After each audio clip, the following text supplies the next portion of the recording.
saya hormati pimpinan rapat dan seluruh anggota DPD RI yang hadir. Yang saya hormati narasumber Dr. Adib, Dr. Arta, mohon izin kalau tidak salah istrinya tugas di Lampung juga ya dok. Dr. Nasruddin dan seluruh jajaran, karena saya dipersilahkan, ini sebenarnya ini salah satu bentuk bullying juga di sini. Saya sering dikasih ruang yang pertama kalau misalnya bahas hal-hal yang nggak enak gitu dok. Paling junior kan? Karena paling junior. Oke, mohon izin langsung saja. Tapi sebelumnya juga saya ingin memberitahukan kepada dokter narasumber bahwa di sini ada 3 dokter, salah satunya saya. Kemudian juga nggak hanya anggota yang dokter juga banyak di sini yang mempunyai anak seorang dokter, suaminya dokter, istrinya dokter juga. Insya Allah kita punya sama-sama satu rasa, satu energi untuk memperjuangkan apa yang pada intinya yang disampaikan oleh Dokter Adib, terutama tadi banyak yang telah diberikan paparkan adalah solusi dari masalah-masalah yang melatar belakangi dari terbentuknya atau munculnya RUU Kesehatan ini tuh sebetulnya sudah ada solusinya di berbagai rujukan. Namun memang ada yang belum ada turunannya, ada yang belum terimplementasi dengan baik dan lain-lain.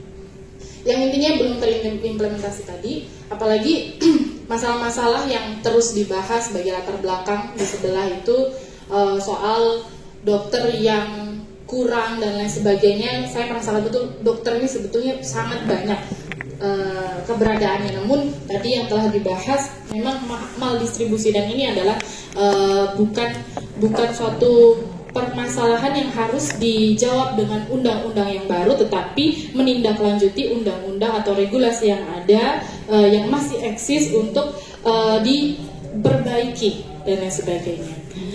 Bapak Ibu yang saya hormati, yang saya banggakan, sebetulnya saya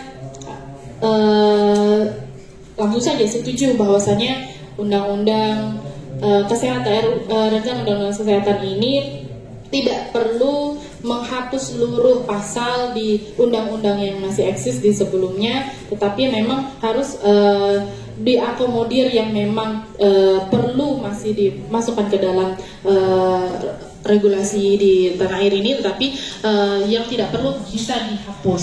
Kemudian Dr. Adib mengenai ada satu masalah yang tadi belum dibahas mengenai pendidikan spesialis, yang saya baca belum ada solusi yang ditawarkan, yaitu tentang jam kerja mahasiswa pendidikan spesialis dan juga isu bullying yang saya mohon petunjuknya, ini solusi yang terbaik seperti apa.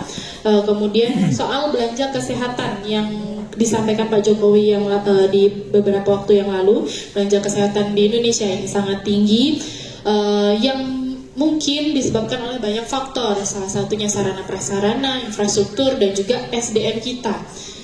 Sebetulnya ada beberapa sarana prasarana di rumah sakit di Indonesia yang sudah memadai, artinya sudah sama lah levelnya di tingkat internasional, tetapi SDM-nya di lapangan kita perlu mengakui banyak yang masih kurang gitu, baik itu hospitality dan attitude dan lain sebagainya, yang sehingga membuat konsumen atau klien atau pasien-pasien tidak nyaman untuk berobat di Indonesia, sehingga membelanjakan uangnya untuk berobat di luar negeri. Itu mungkin salah satu PR yang kita harus bahas bersama bagaimana solusinya. Dan mungkin salah satu solusi yang ditawarkan adalah dengan pekerja dokter asing yang bisa masuk ke Indonesia tadi.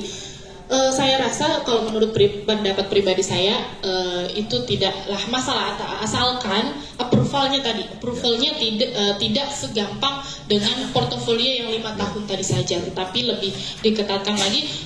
Jangankan mereka yang maksudnya menempuh pendidikan di luar negeri, kita aja yang menempuh pendidikan yang di dalam negeri itu sangat susah juga untuk mendapatkan sertifikat kompetensi dan lain sebagainya, untuk mendapatkan izin praktek dan lain sebagainya. Kalau kita tidak betul-betul kompeten, apalagi yang dari luar negeri, kita tidak tahu gimana sistem pembelajaran di sana dan lain sebagainya, harus kita saring betul-betul penyaringan ketat untuk mendapatkan surat izin praktek di dalam negeri. Kemudian yang selanjutnya saya membaca bahwasannya organisasi profesi banyak memberikan masukan terhadap draft RUU Kesehatan ini, pasal per pasalnya, dan sebetulnya saya sudah membaca, mohon izin, mengenai resume counter draft legislation dari PBID, dan saya rasa itu bagus sekali. Mohon izin dok untuk disampaikan kepada kami semua agar kami mohon izin kalau yang di luar latar belakang tenaga kesehatan tuh mengerti kenapa harus ada beberapa yang harus ada diakomodir dan beberapa yang oke, nggak apa-apa dihapus seperti itu, karena harus ada alasan yang kuat untuk disampaikan kita nanti untuk memberikan pandangan pendapat ke DPR RI. Kemudian yang terakhir, saya juga setuju dengan Dr. Arta pernyataan bahwasannya dokter intensif yang harus mendapatkan standar kehidupan yang layak, perlindungan keamanan dan kesehatan yang memadai. Karena ini banyak sekali kasus yang terjadi, apalagi kemarin di Lampung, dok, di Lampung Barat,